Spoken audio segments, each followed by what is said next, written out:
gudoomiye ku-xigeenka Banka Dhexe ee Jamhuuriyadda Somaliland Mudane Xamse Khayre oo ku sugan dalka Bahrain ayaa dalkaasi waxa uu kaga qayb galay gudoomiyuhu kulamo iyo shirar dhinacyada dhaqaalaha ah kuwaasi oo ay ka soo xaadireen madaxda dalkaasi ugu sareysa. Gudoomiye ku-xigeenka ayaa kulan la qaatay agaasimaha guud ee Banka Bahrain ee loo soo gaabiyay PIPF iyo madaxda ugu sareysa hay'adaasi.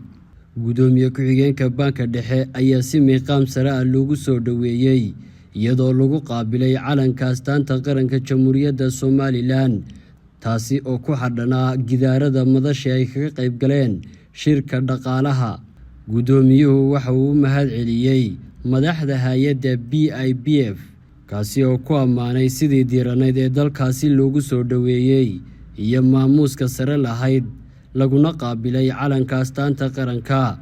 Waxaana uu yidhi gudoomiyuhu, waxaan si qoto dheer uga mahad celinayaa soo dhaweyntii diiranayd iyo aragga calanka Somaliland oo si sharaf leh loogu xardhay gidaarada xarunta taasi oo ahayd calaamad saaxiibtinimo dhab ah.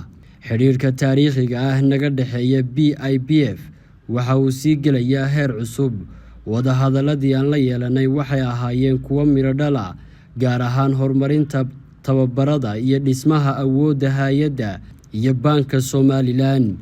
Safarkan gudoomiye ku-xigeenku ku tagay dalka Bahrain ayaa lagu ammaanay in uu ahaa mid si weyn looga dhex arkayay calanka Jamhuuriyadda Somaliland iyo meeqaamkeeda dowladnimo, iyadoo wax weyn ka tari doonta xiriirka ay Somaliland la leedahay dalalka caalamka gaar ahaan kuwa Khaliijka Carabta.